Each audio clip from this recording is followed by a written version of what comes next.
Namaskar dosto, welcome to you all. My name is Rajiv and today in this video we will be discussing about China. China, also known as PRC, the People's Republic of China, is a country which is located in East Asia region.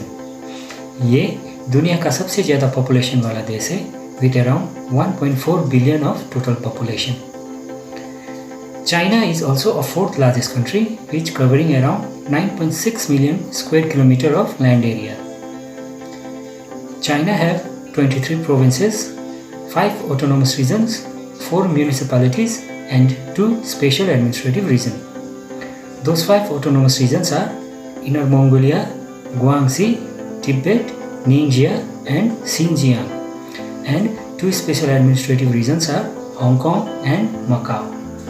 The capital of China is Beijing and Shanghai is the largest city. Mandarin China का official language है. More than 70% of people speak Mandarin in China.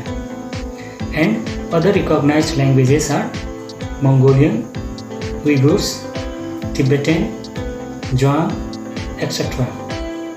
China have 55 ethnic minorities group. Some of them are Zhuang 1.3%, Uyghur 0.79%, Mongol 0.47%, Tibetan 0.44%, Koreans 0.15% and many more. In China, 74.5% population doesn't follow any religion at all, 18.3% follows Buddhism, 5.2% follows Christianity, 1.6% follows Islam and 0.4% follows other religion. Xi Jinping is the president of China and premier is Lai Keqiang. China का GDP सबसे बड़ी है in terms of PPP which is around 26.66 trillion US dollar and per capita income is 18,931 US dollar.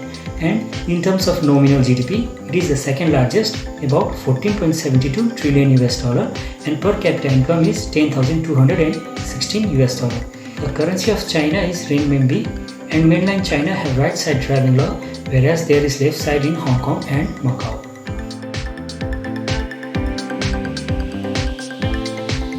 China's history is very rich in arts, politics, science and philosophy.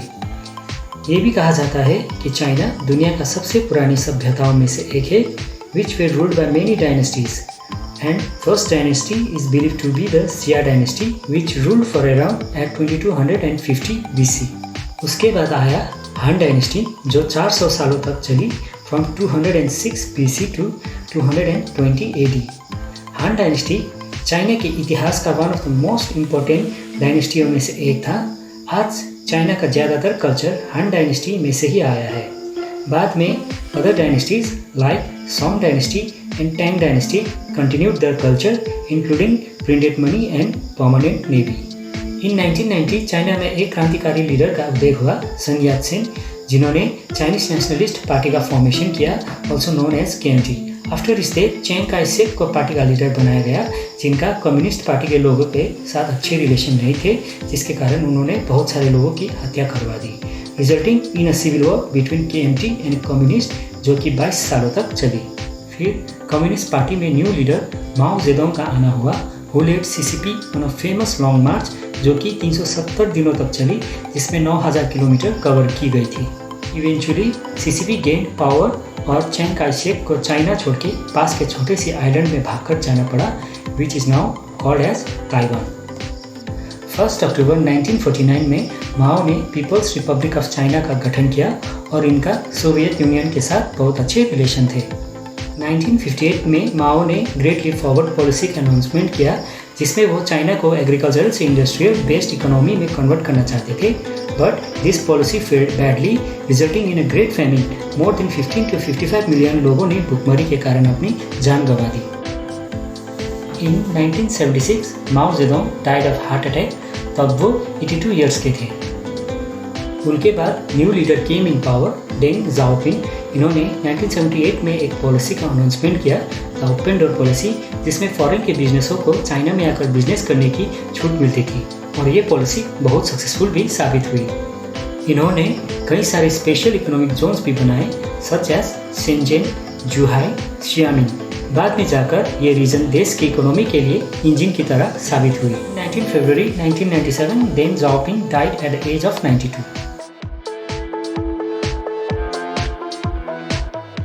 In 2015, Chinese government announced a new plan made in China 2025, जिसमें वो अपने image को बदलना चाहते हैं ऐसी policies बनाकर जिसमें वो अपने प्रोडक्शन और इनोवेशन को और बेहतर कर पाए, जिसका मेन टारगेट होगा चाइना को मास प्रोड्यूसर से क्वालिटी प्रोड्यूसर में चेंज करना, जिसके लिए सरकार बेशक अपनी डोमेस्टिक टेक्नोलॉजी इंडस्ट्री में बहुत सारा धनराशि भी इन्वेस्ट करेगी, जिससे वो अपने टारगेटेड प्रोजेक्ट को अचीव कर पाए।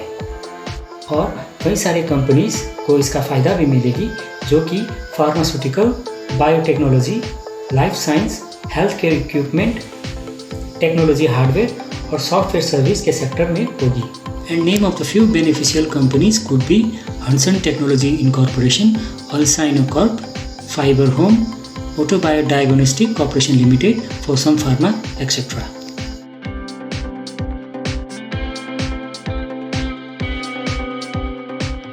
जब से चाइना ने अपनी इकोनॉमी को दूसरे देशों के लिए खोला है, उसका जीडीपी ग्रोथ हमेशा 10% के एवरेज से ग्रो किया है।